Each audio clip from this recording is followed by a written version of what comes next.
Today's show of Running It Back is a good one.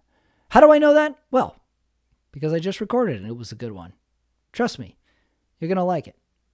But before we get to the show, don't forget you can catch me doing live stand-up comedy as you listen to this tonight, February 19th in Ogden, Utah. So if you're in the area, come by, see me do live stand-up comedy. It's going to be a great show. Other comics are on it as well. I will be there Friday night and Saturday night too. And more dates coming up. So keep your ears open. On the show today, Kelly Thewlis joins me. She's been on the show before.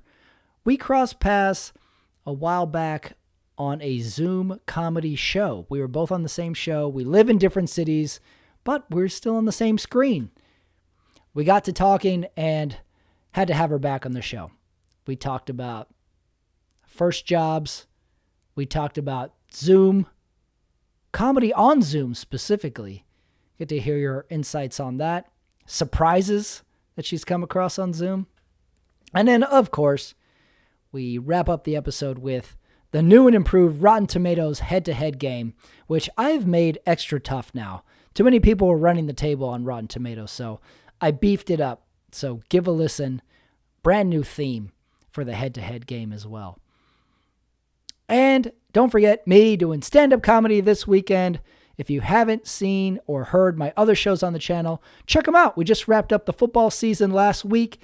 The final episode is up, so you can go here. If you have a little football detachment syndrome, go listen to one or two of them. They were good. So right now, running it back with myself and Kelly Thewlis. Enjoy.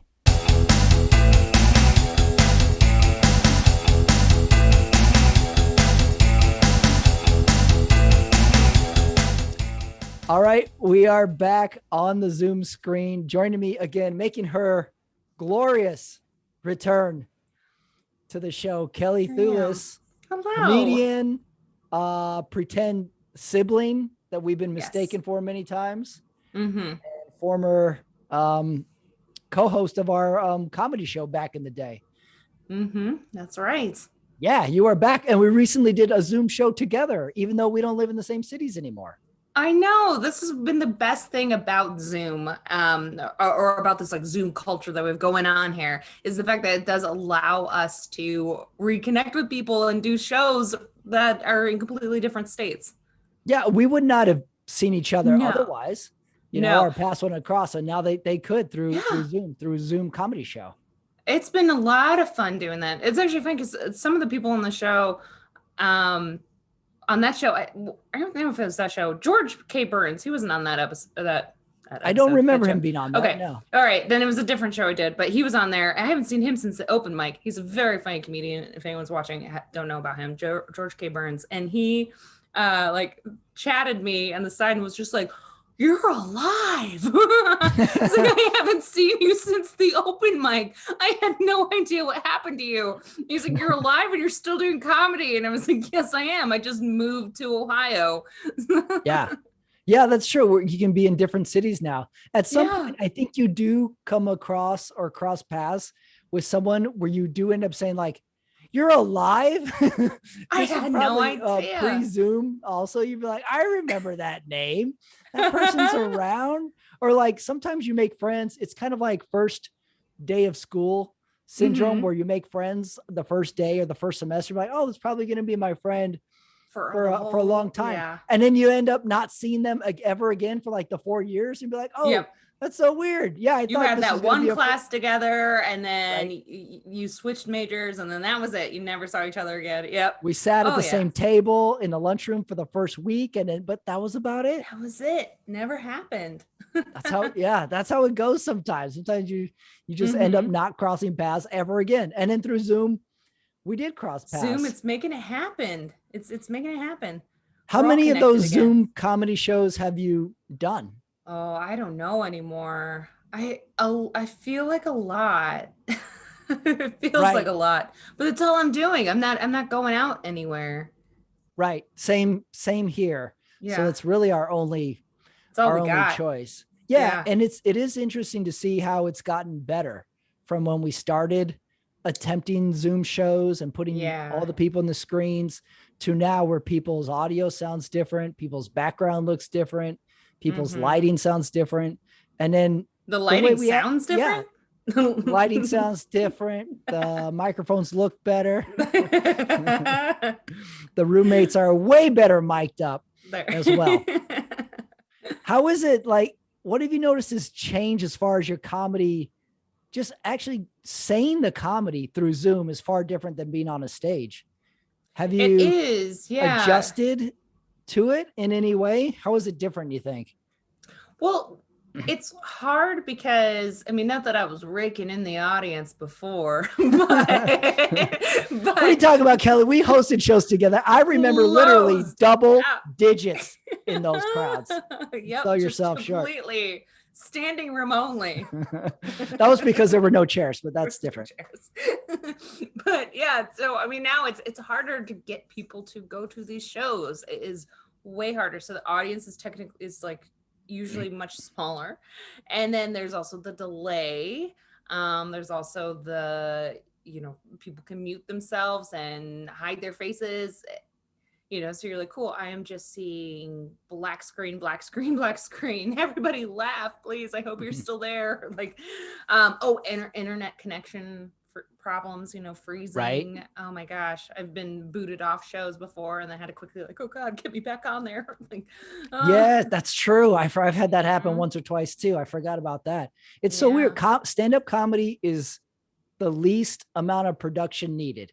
You stand on the stage, you have a microphone, and you talk. That's about it. Now we're trying to do it on Zoom and stuff, and we've got a lot of technology to deal with. Yeah, the internet connection, the audio, the Zoom delay. It's interesting too, because it's up to the comedian now to provide all that gear, whereas before it's like your only job was to show up and be funny, and right. You did the writing and you practiced and you're ready to get out there and do your job. Where now it's like, I have to make sure that I have a good internet connection. I have to make sure that I have a good microphone and a good light and a good whatever. You know, you have to really step up our game. Yeah. We're essentially like in all of our own little comedy clubs. When we do this Zoom, we're making our own audio background, telling our roommates and family to shut up. Right. Turning off all the do not disturb settings on our phones and iPads and stuff.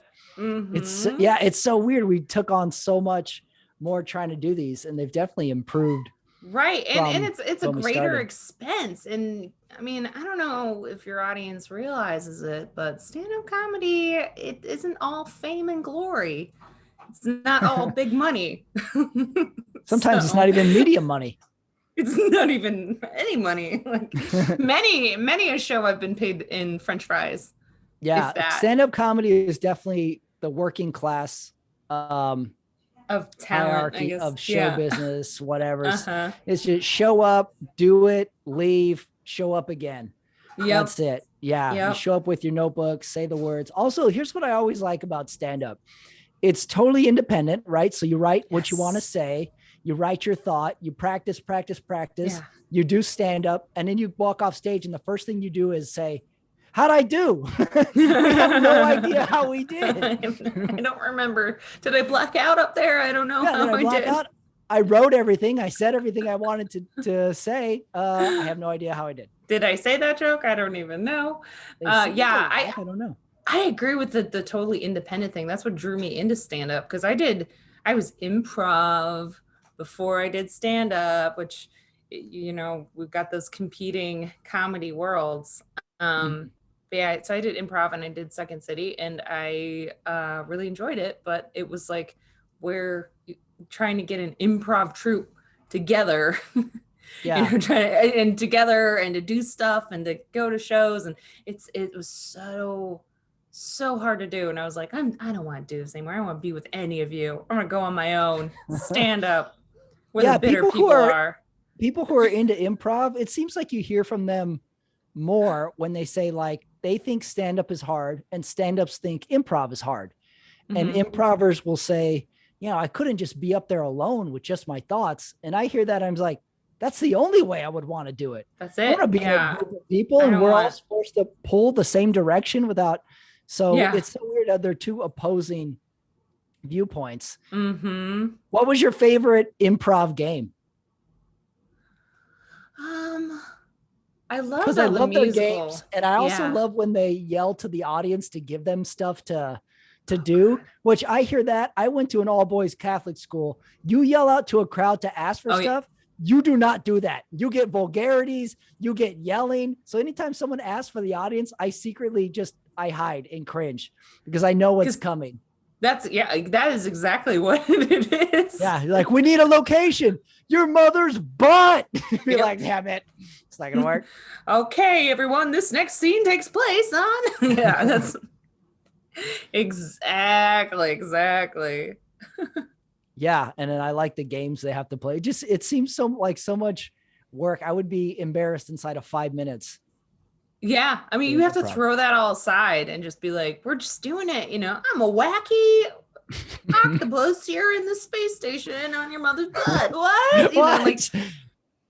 You just throw it all out and you just go for the embarrassing part. But I'm the control freak though, where I'd be like, I have a plot in my mind of where this is going. If I was doing scenes anyways, I'd be like, oh, this is where we're going and we're gonna do it this way. And then someone would be like, left turn, and I'd be like, no, now I don't know what to do. You break every improv rule, like, no, let's go back. Let's go back to that first thing. Instead of yes and, it's no and I hate it. No, I hate you. Definitely. That is for sure the stand-ups mantra. Improv is yes and, stand-up comedians are no, and I hate it. And it's kind of weird from a theoretical point. As improv, you want to move the scene forward all the time, and you agree with everything. In the stand-up world, you're sort of looking for contradiction. So it's two sort of opposing. They both, when done really well, work. But it is weird that improv is agreement and keeping the ball in the air, and then stand-up is basically just tearing everything apart. Yeah, it's like, let's just microscopically look at this my experience of walking through Starbucks today. I want you to all hear about it and dissect it. And it's very nitty gritty stand-up. We go into details and we look at stuff and we're thinking about things. And whereas improv, it's like, okay, let's just move through the scene and here we go. I don't know. And there's some introspection done too in those regards. But yeah, I don't know. It's interesting. It's two different worlds. What was your improv group's name? Did you have any silly names? Yeah, we were, oh boy, we were Paper Mache and the Collage Brigade. What? Paper Mache and the Collage Brigade? And the Collage Brigade, yeah. Wow. And the funny thing is that, yeah. It sounds like a 27-piece band with horns and trombones. It should be. That's why there was only 3 of us, though. Oh.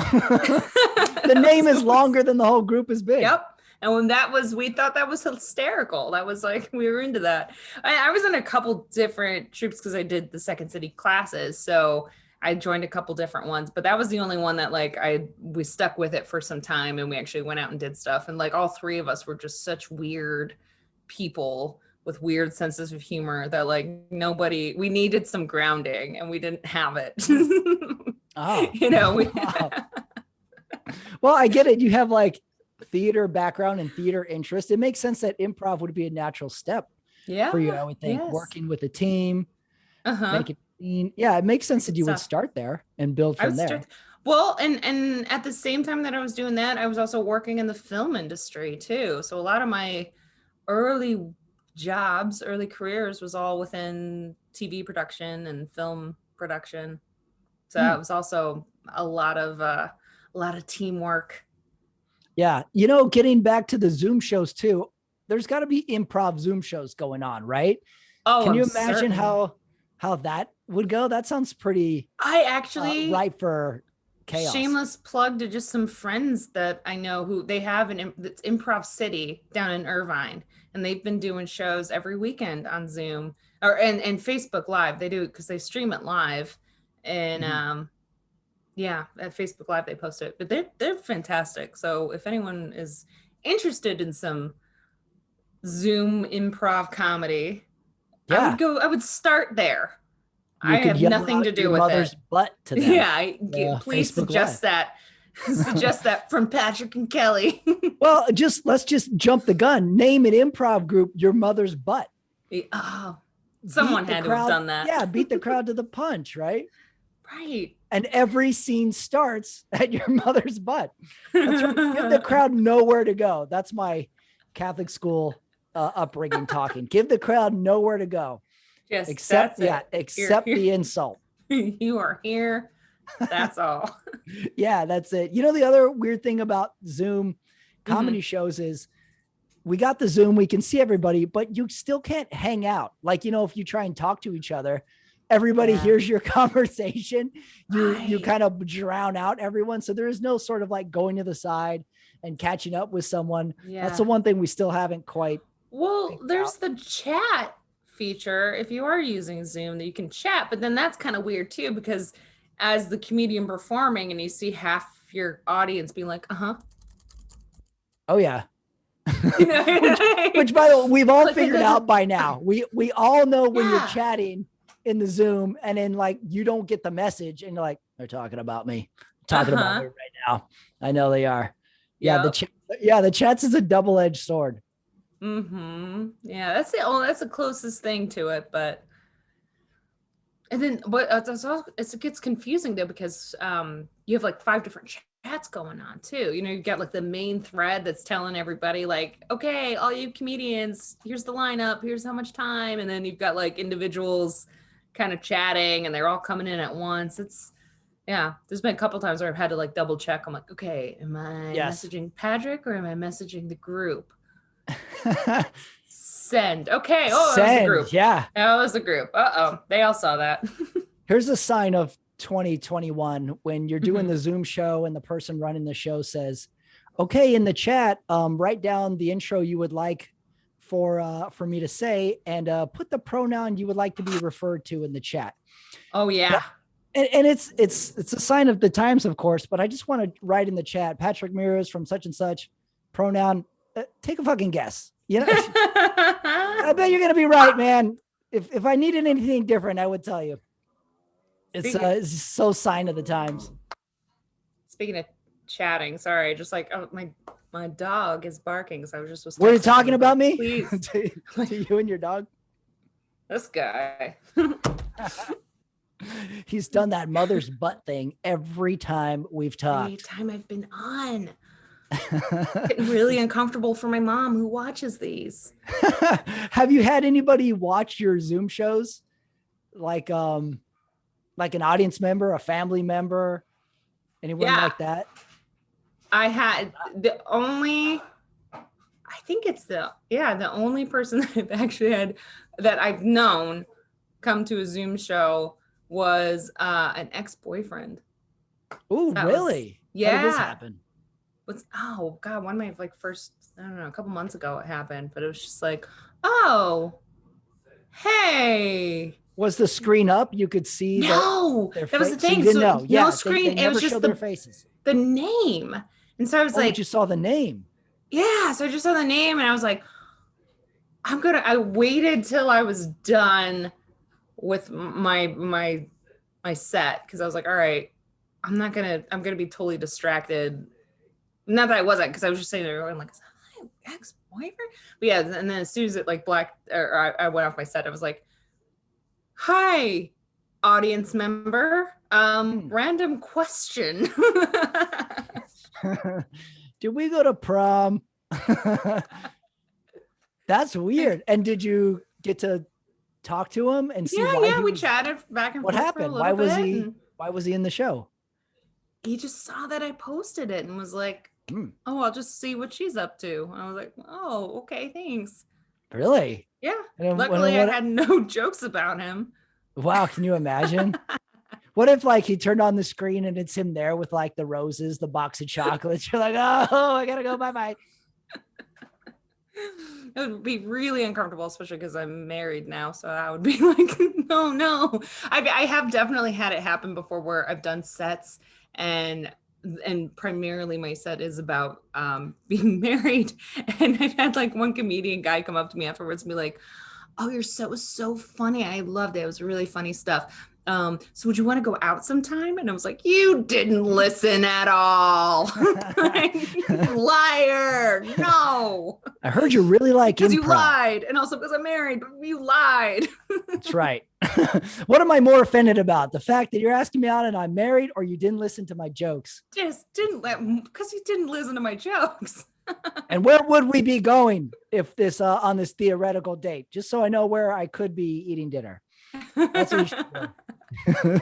Just let me know. We're not going to go, but I would just like to know what your plans were. The idea. Yeah, definitely. I had someone join a Zoom show, and it was a friend that I grew up with in the neighborhood, and it was her parents. Her parents. Oh, that's cool. Yeah. And I didn't know because they had the screen blank, and I didn't know it all till later. But yeah, I got a text saying like, we watched your Zoom show.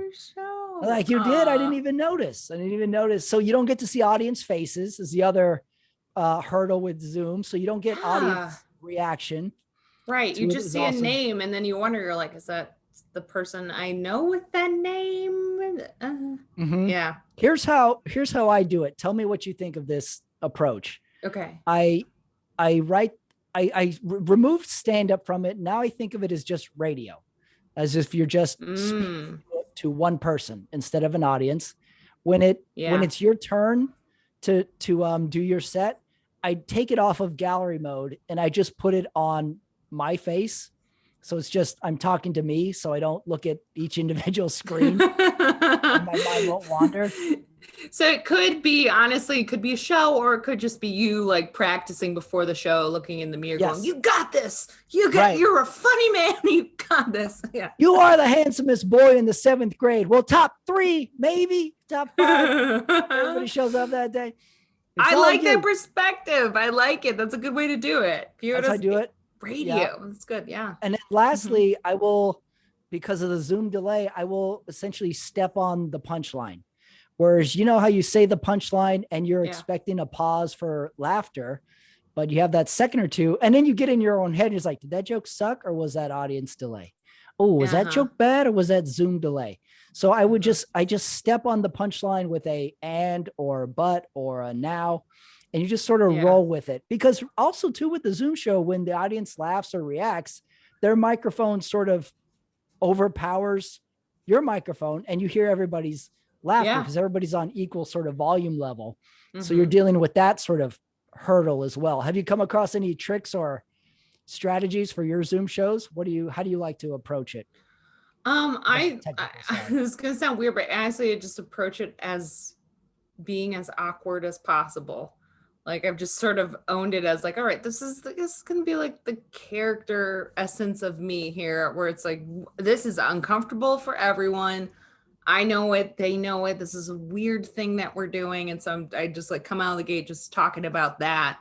And then that sort of eases things up and allows us to all kind of like, okay, yeah, we've acknowledged that this is not a natural way to absorb comedy. And we're all kind of uncomfortable and we're all sort of distracted. And yeah, I think that's a good way to go, is you have to acknowledge it. Kind of like when you have an empty or half empty room of stand-up, you acknowledge it and the tension is sort of released and everybody gets on the same page and you can sort of roll forward. The Zoom is so strange. You have to address it in some way, shape, or form. What's the weirdest Zoom comedian you've seen do a show? I saw right when the pandemic started, there was one comedian who was fleeing LA. Like he couldn't stay where he was at for whatever reason. And so he did his show on the road, and where he literally did it under like a highway. And there's just like cars. He's in his car and it's like he's on his phone. So the angle's like small and like weird. And there's just, you can see cars like zooming past him. And he's just like, yeah, my jokes. And you're like, what are you doing? That's a good one. Yeah, I was on one where someone was driving. Yeah. And the host was like, I don't know if this is a rule or not, but you probably should pull over and not drive. I keep waiting for us to do a Zoom one. And when the screen comes up, you get that automated tone that says, this is a call from a member of the California State Correctional Facility. And then he does his Zoom. I keep waiting for that. It's like, somebody's going to call in from jail one of these days. It's got to happen. It's got to. Would be I mean, excellent. at some point. Yeah. Yeah. I've had the car one is funny. The, Yeah. what was the other? Oh, there was a guy who was out on the street. He had like a little selfie stick and he Oh. would be out on the street. And then he did a song. He was singing, and every once in a while you would see someone kind of walk behind him and just like terrified, like, what is this man doing? Oh, Singing. wow. I thought that was pretty creative. It was funny, but yeah, unusual to see in person, I bet. Yeah. What are you excited for us to eventually go back to in person, or have you kind of adapted to the Zoom show and like it? I've adapted to it as much as possible. Yeah. Yeah, I'm ready for things to be back to normal. As you hear this, I'll be out of town this weekend for shows, and that'll be Oh, a really? departure for sure, because it'll be the real thing. I'll be swimming in the deep end again. Wow, Number one, nice. Where are you going to be? I'll be in Salt Lake City. Okay. Number one, I don't know if I can swim. I don't know if I remember how to swim. Number two, I don't remember what water feels like against my body. So I don't know that if we keep going with the swim analogy. And then I honestly got lastly, like, confused do there I for a moment remember where how I to do was like, stand-up? wait, is he swimming or is he going to do a show? Is he going to do? I'm doing improv. I don't know if you could cut it for paper mache in the collage brigade. Not really mache material. Quite. Man. But okay, that's great. So you're doing Salt Lake City, huh? Yeah. Yeah. So I'm back in the mix a little bit for the weekend and getting my feet wet again. So we'll see how it goes. But I definitely have a feeling of excitement. I was like, oh, let's do real shows, real stand-up again. That's going to be way better than what I've been doing for the last 11 months. Yeah. I'm excited to do it, but I'm also not, because there is such a convenience of like, okay, everybody, I'm just going to go upstairs, turn on my computer, and then I'm there, as opposed to like, okay, no, I need to find, make sure I'm leaving the house, and I have a kid. So it's like, I got to make sure someone's home, sitter or whatever, husband, whoever's going to be there. And I got to make sure, get there. I don't know. There's such extra stress actually going places. Certainly. Yeah. And yeah, I'm doing it in my head. I was like, all right, I get here from the airport, then I get the ride. You're there. All right. It takes this amount of time. Whereas right now there's such a, okay, I'm just walking upstairs to my closet where I've got my nice microphone and light and just right. Boom. Yeah. I was like, I need a shirt. Don't need to worry about the pants. Whatever I have on, I'll be fine. Yep. And then that's it. Right. So there's such an ease to it that I'm going to miss.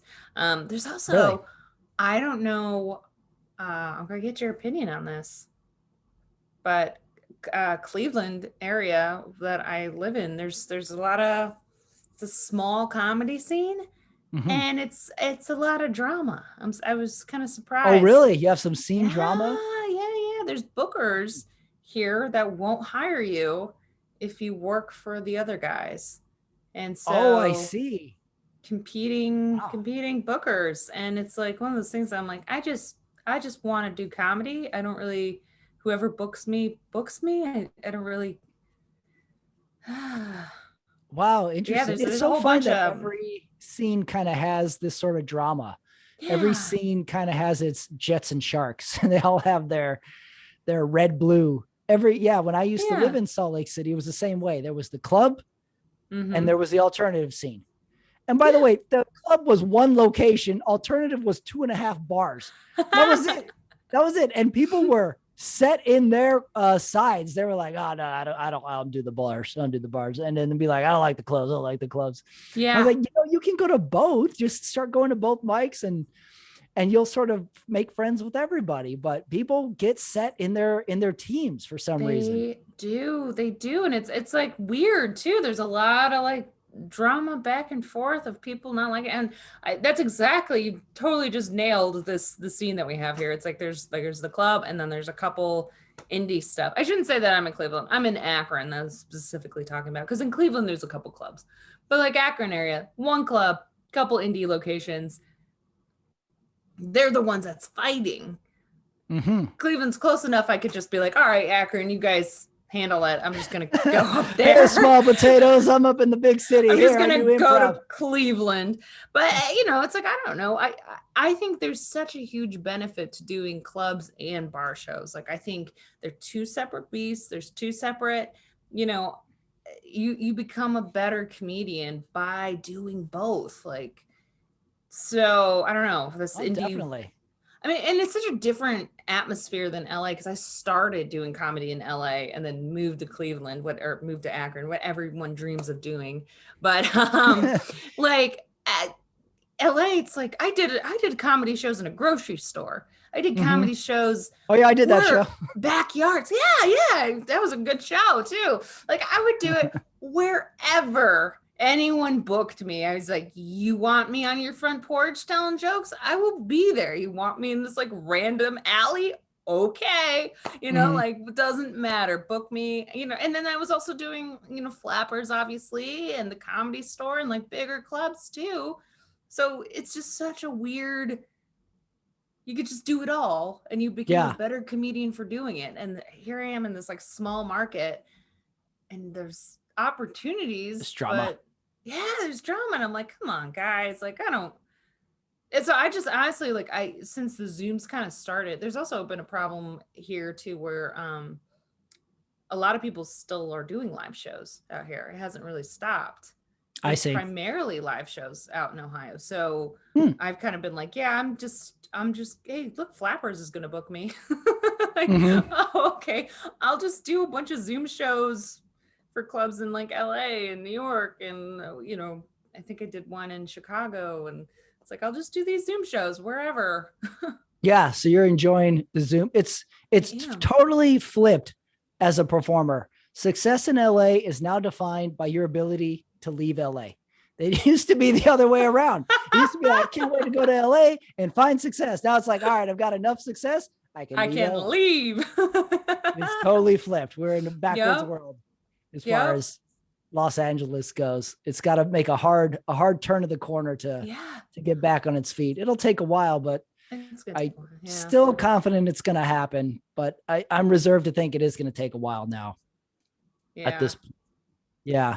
Seriously, I did a Zoom show for Flappers probably 2 weeks ago, and almost all the comedians were from Ohio. It was, I swear, I was like, I feel like if Flappers realized they booked us all together, they would have like made it Ohio night or something, like made some sort of. Flappers loves their theme nights. They love their themes. And so I was like, if they knew, they probably would have done that, but they didn't. But yet, like, it was hilarious because there was a couple comedians on there just being like, oh, whatever, the Heinen's, whatever, like local grocery stores. Throwing the local references. Yeah. And I was like, I know, but how do you know? Where are you? And then I got in the chat and I was like, there's like 4 people on this like 7-person lineup. And we're all from Ohio. Springfield references. Yeah. Him in the chats. Definitely going to talk about him. One guy was like, oh, I know right where you live. My brother got married at that gazebo near your house. I was like, how are we all on the Flappers show? Yeah. Ex-boyfriends joining the Zooms. How is this all going down? This is Flappers. Yeah. The Zoom shows, they're wild cards. Flappers loves its themes to the point where sometimes it'll surprise you. They'll have their Latino night. They'll have their women's night. They'll have their first timers night. And then this is a funny one. They'll have their gay night. And sometimes, they'll have a couple straight comics on it. I've done the gay night many times. And you're always like, I'm on the Gays RS show. Oh, well, they need a straight comic or two. They always put 1 or 2. So you go to the show, you're like, all right, here we go. First comic goes up. I guess I'm the only straight guy on the show. And I'm like, oh, wait, Flapper, what do you think I am, Flappers? I thought I was the straight guy on this show. So it'll flip on you really quick when the first guy goes up and he's the straight one. You think you're the straight guy that they booked. They're like, let's put a straight Pat Ramirez on there, and then you're not the straight guy. Yeah, they like to mix it up sometimes, which is funny because it does I know one of the shows I did that was all women. At one point there was a guy on the show and he was like, how did I get here? How did I get booked on this? I'm sorry, I don't know. And then they have this one is a really entertaining night. This one's a cruel one. They had a theme going where there was nerdy virgins or nerds are us. And then they had one called Man Crush Monday. And then you would send in your avails and Flappers will tell you how good looking you are by putting you on which show, and you will know the truth and be like, all right, here we go, Man Crush Monday and Nerdy Virgins, 7 p.m. Wednesday. God. All right. Well, the market has spoken. I can't. What am I going to fight it? Flabbers has chosen my side, and I can't argue with that. Then they got a new show called Sixes and Up. And you're like, oh, that's a theme they can throw in there for future shows. They're like, Flappers, I'm on to you. Your Butterface show, I'm not having it. I'm on to your little games. I was thinking about jobs recently. You were telling me you were busy with your work. Mm-hmm. And I was talking with someone on my other show about our first jobs and stuff. Yeah. And I was thinking, like, my first job had nothing to do about what I was interested in, what I was doing. But I remember being pumped up to have a job. Oh, sure. I don't know if kids want to have jobs anymore, but I remember in school being like, I can't wait to get a job. That'll be fun. How old do you have to be to work? Once I'm 16, I'm going to go get a job. Do you remember your very first job, your very first employment where you filled out the W-4 and everything? Filled out the whole paperwork. Yeah.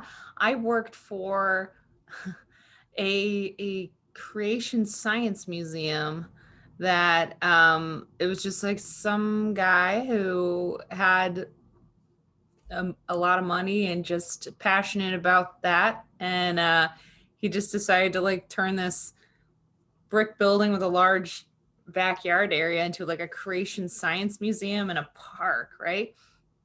Now, my sister, she's older, she's a teacher now, and always knew from day one, she was just like, I want to be a teacher. It's a lifelong passion, right? So she ended up getting hired first because they needed someone to help make programs. Now, we don't know, we weren't raised with that religion, so we didn't know anything about creation science.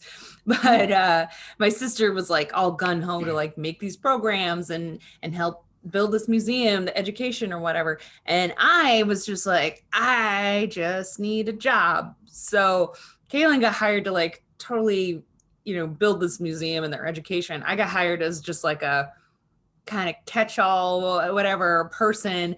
I'd give tours at this museum, but like, but in the museum was like his backyard. Well, no. So like, how long was this tour? It was pretty long, but like, it was such a weird tour because it was basically, you were trying to prove that creation science exists. But like, he didn't have enough. There's a huge one in Kentucky, apparently, that takes a long time to go through. This was just like a 20-minute tour, if that. And like, he didn't have stuff, so like a lot of the exhibit was just like posters with like Bigfoot. How do you explain that? Huh?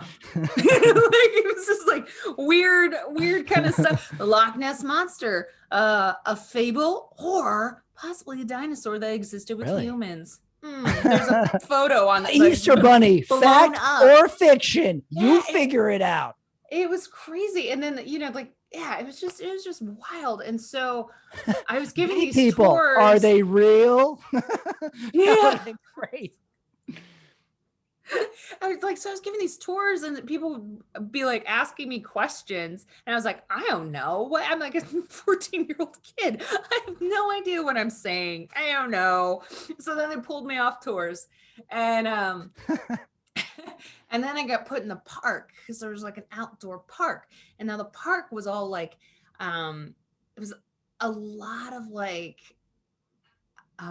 stuff that was donated. Some park equipment that was donated.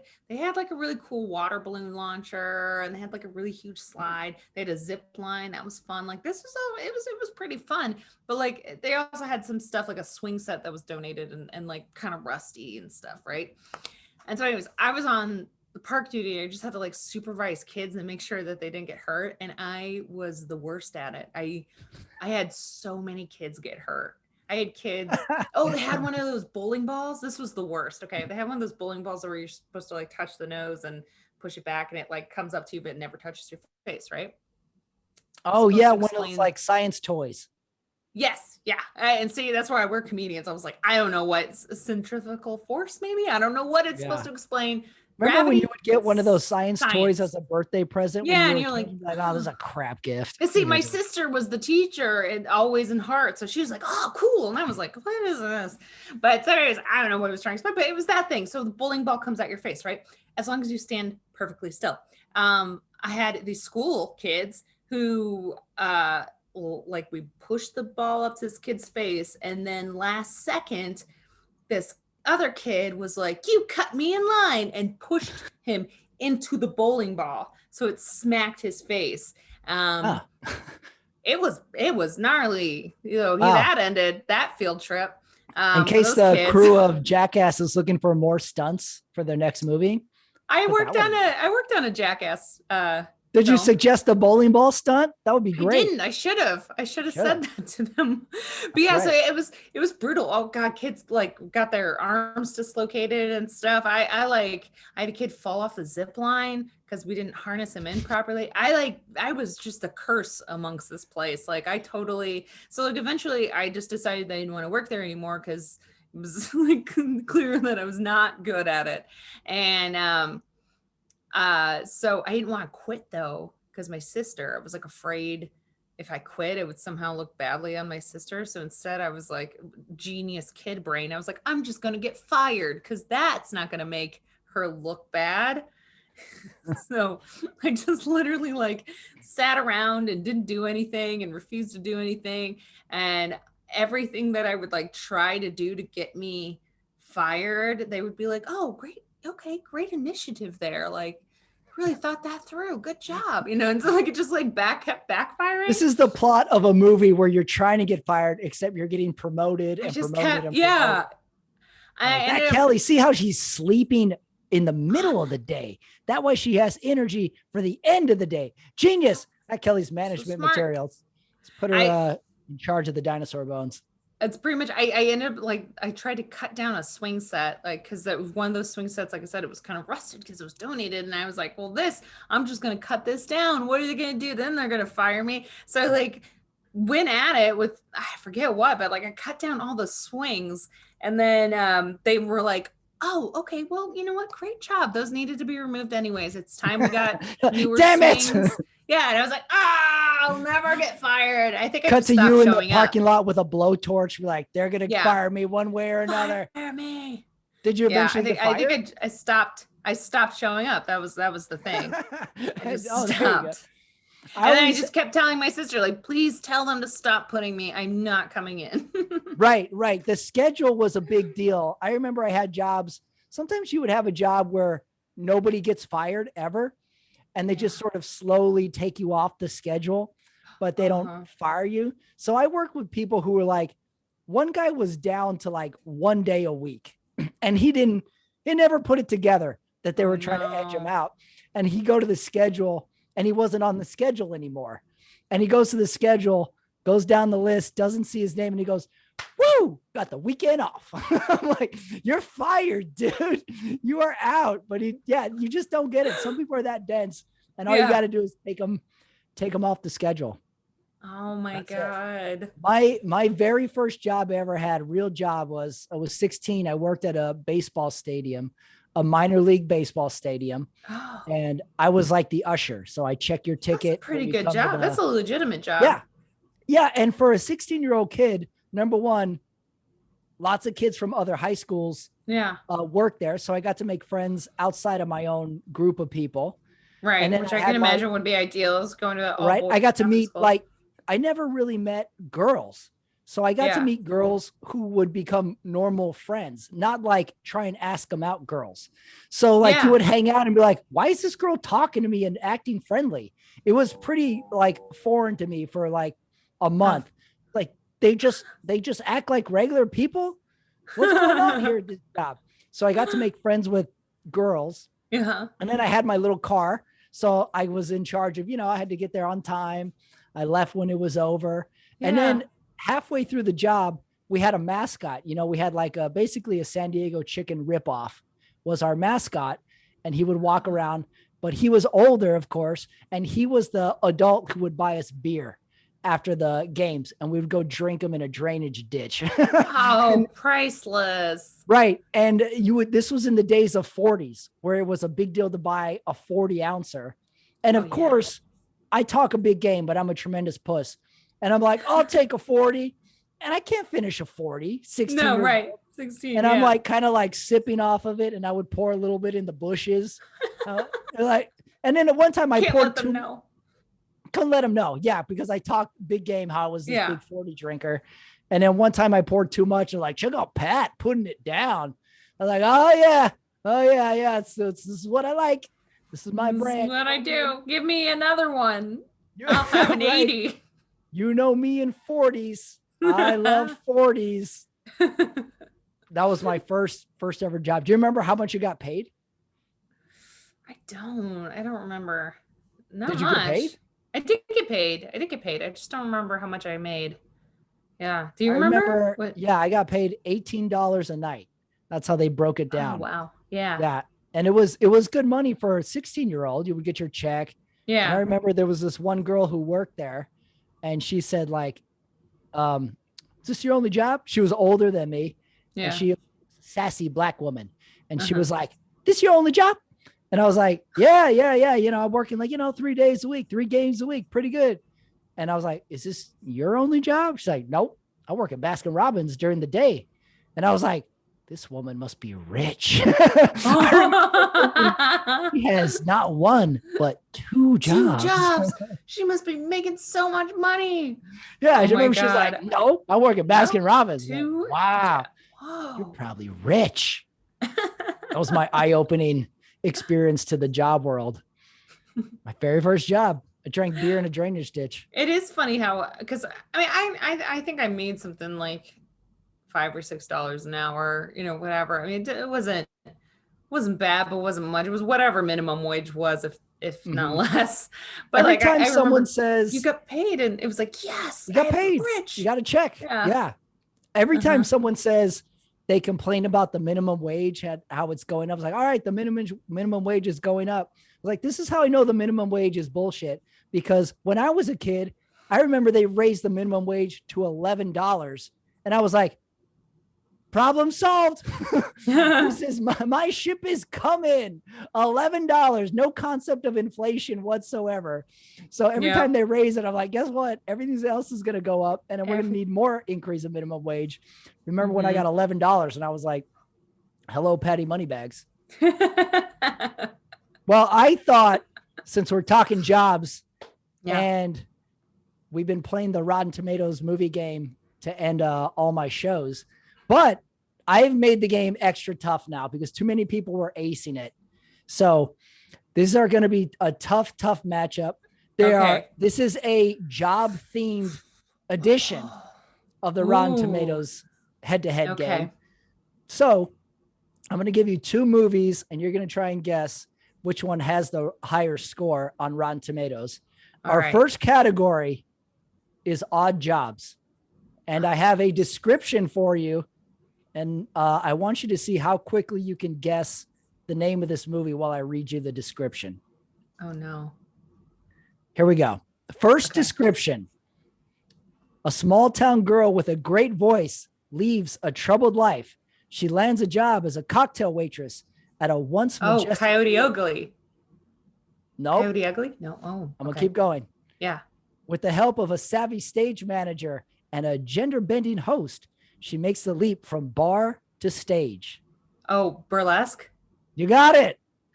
I didn't think you were going to get that. I was like, this is kind of a deep pull. From 2010 versus 2 garbage men spend their day goofing around. Their good-natured fun comes to an abrupt halt when they discover a local politician's corpse in one of their cans. Oh. This snarky pair decide to solve the case and become entangled in a toxic waste cover-up from 1990. Oh, God. I have no idea, but it's got to be from 1990 and that. I mean, it's got to be, there's got to be some puns, some serious puns in the name there. Yeah, you got it. Yeah, the name is very telling.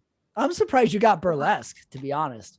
Really? You are? Really? I don't Should know. I not be? I Yeah, I feel guess you like got your theater my background. last episode was about musical theater, Patrick. Shares in burlesque, so I don't know why I'm that surprised. Oh, what is this? Toxic? Something with toxic in it? Garbage? The movie is from 1990, Men at Work. Men at Work. Oh, I was thinking, okay, all right. This is a Charlie Sheen and Emilio Estevez vehicle. This to me goes under the category of movies I would pass at Blockbuster Video, where I would see the cover, never rented. But I was like, oh, there's Charlie Sheen, Emilio Estevez. They're in Garbage Man outfits, and it says Men at Work. I was like, I know that title. Never seen it. Never watched it ever. It could be an action movie. It could be a comedy. It could be a romance. I have no clue. It sounds like it's a little bit of all three. Well, it could be. It very well could be. Next Zoom we're doing a reading from the movie Men at Work. Men at Work. All right, Burlesque versus Men at Work. Who got the higher Rotten Tomatoes? You got to guess the higher score. Okay. Think it through. And I'm going to offer you a piece of advice. You got to think like a critic. Got to put your personal aspirations aside. Think like a Rotten Tomatoes critic. I mean, so is it Men at Work? Men at Work is the title. Yeah. That got the higher score.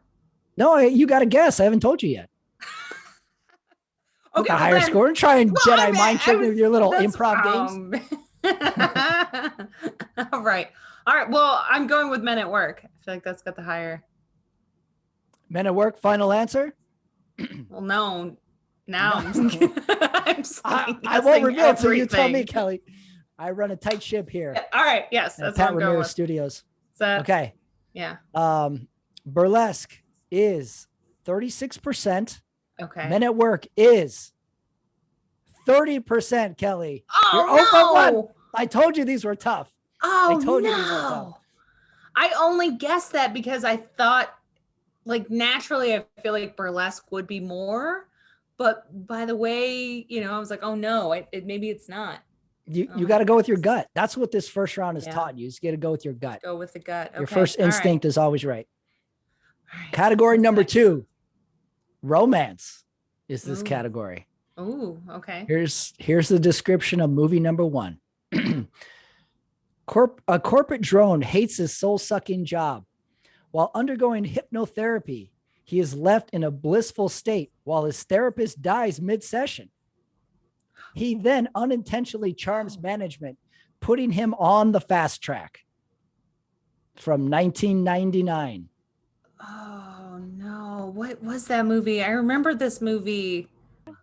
No, because I know the description. I can't think of what the title is. What is it? Okay.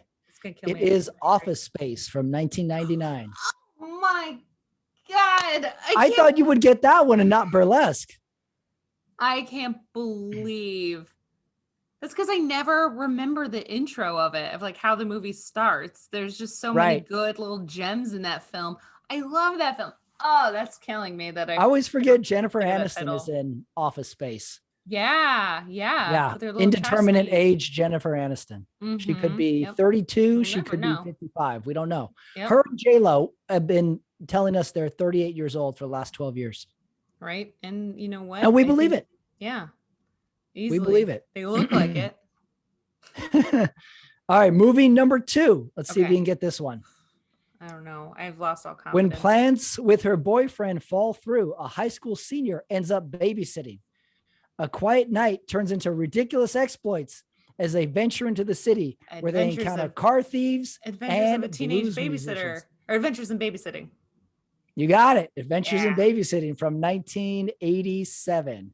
Yes. So your movies are Office Space versus Adventures in Babysitting. Oh, nice. I don't know if it helps, but I like it. Would you say this is peak Elizabeth Shue? What's Definitely. Elizabeth Shue? Highest of highs. This was it. This was her big film. Good. This is good. Karate Kid is good, although I think she was still on the rise then. I think she was still going up. Cocktail, very important movie to a young prepubescent Pat Ramirez. Very important. And then take a long break. And I think leaving Las Vegas is far, far down the road. Wow.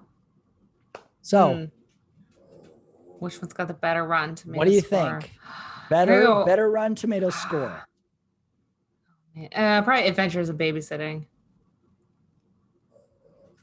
Office Space, 80%. Adventures in Babysitting. I always regret this.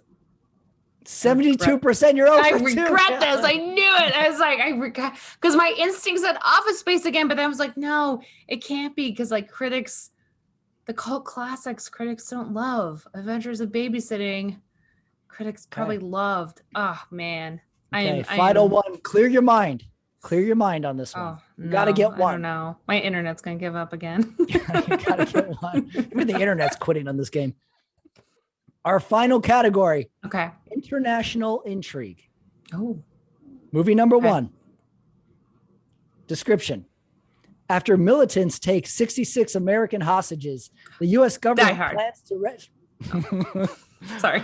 What Die Hard movie took 66? All right, I'm going to continue. The first one, there's a lot of hostages in that tower. Oh, I guess you're right.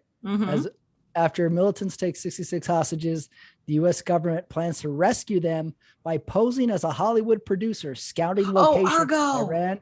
Argo, you got it. From 2012. That's a great movie. Is our first movie. Versus a screenwriter and aspiring novelist is vacationing with his fiance in Paris. While touring the city alone one night, he encounters a group of revelers for a night of jazz, art, and literature. The more time he spends with them, the more dissatisfied he becomes with the present. 2011. It's the one. Isn't that the one with Johnny Depp and Angelina Jolie? No. Okay. What movie was that? They were in like Edward Scissorhands? No. Yeah. No, they were in some sort of like international travel. Like, I think you're talking about the Rum Diary. But that wasn't Angelina. Oh, maybe. I don't know. Right. I can't remember. Well, it's not that anyways. So wait. 2011. 2011. I'm not sure. What's that one? Oh, I was gonna suggest Midnight in Paris, and I was Midnight in Paris. Didn't mention Paris.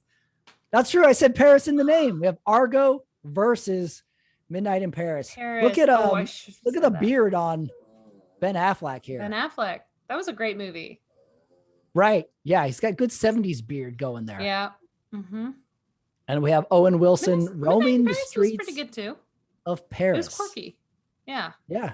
Look at Owen Wilson with smart khakis on and a button down. Just that man was around. made to walk around in Paris. Wow. And say wow to things. My life this way. Wow. That's all with his highlighted blonde hair. Yep. Yeah. That's what he does. All right. What do you think? Man. Take me through your thought process. See if you can get this one right. Argo's for sure gonna have the higher Rotten Tomatoes score. Going with Argo, final answer? Yeah, I am. Okay. Argo on Rotten Tomatoes is 96%. Yeah. Midnight in Paris is 90. Oh my. 3%. Okay. You got it. Oh, thank God. You got it. You're one for not that one. However, what do you think about this extra point for if you can guess the movie before I finish the description? I think Could be a new wrinkle to my game. Yes, I think you could do that. Okay. Mm-hmm. Not that would help my score at all. Right. So say you get one for guessing the right Rotten Tomatoes score and maybe an extra one for getting the descriptions. Could bump up the scores and make it a little more interesting. Extra point if your internet doesn't give up during the game. I'm thinking minus points for your internet. All the way through. Wait, let me make sure I hit record so we got all this recorded. Imagine if I didn't and we have to redo it. God, that would ruin the sanctity of this game. I did that on a Zoom interview thing I was doing with Bobby Oliver, the great Bobby Oliver. I was so excited to interview her, and then I was like she was like throwing down wisdom of stand-up comedy and Taoism and just like explaining life, and I was like, this is so, I'm not recording. Oh God, I hate my life. And she was all talking about like being in the moment, being present. And I was like, yeah, I'm totally Totally in the. Oh God, I don't see the red light. Back up 2 moments ago, Bobby, when you were catching up. Please I love when not. someone says be in the moment, and you're like, oh, that's a great one. Next time I'm gonna say be in the moment. The only tricky part with saying being in the moment is the second you want to be in the moment, you're not in the moment. You've already self-realized it and you missed it. Yep. Like, I want to be in the moment. Which one? Just passed. Nope, it's gone. It's that one way back there. That one too. It was 2 moments ago. Well, I did hit record, so we have evidence of this. Oh, whole good. thing. Yeah. Good, because I was gonna say if we didn't, I would play it again. I think I would do substantially better. Play it again. Don't make a mockery of my game, Kelly. That was good. The game is solid. Yes. Yep. Okay, you're on the board. You're officially on the Rotten Tomatoes board. Yes. With description. Awesome. So yeah, this was good. We learned about first jobs. We learned about Zoom ex-boyfriends joining.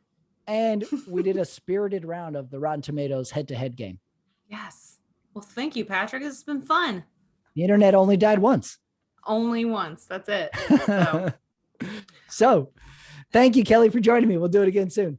All right. Thank you. Bye. Bye-bye. Okay, that is the episode, everyone. Thank you for listening. Thank you, Kelly Thewlis, for joining me and competing, not just playing, competing in the Rotten Tomatoes head-to-head game. That was tough. I told you it was going to be tougher from here on out. Nobody's going undefeated on my Rotten Tomatoes game anymore. I pledge you that. Good effort by her, though. Solid effort, because that was not easy. And hey, good episode too in general. Let's summarize. What did we learn? We learned Zoom comedy is not easy. It's full of surprises, highly technical, and you never know who's watching. Also, first jobs, wide range of jobs you can have as your very first job, and pay, as we found out. And then lastly, the Rotten Tomatoes game is no joke. Thank you, everyone, for listening. If you're in the Ogden area this weekend, February 19th and 20th, I'm doing live stand-up comedy at Wise Guys, so you can check me out there. And more stuff coming up. Thank you for listening, everyone. We'll see you next time.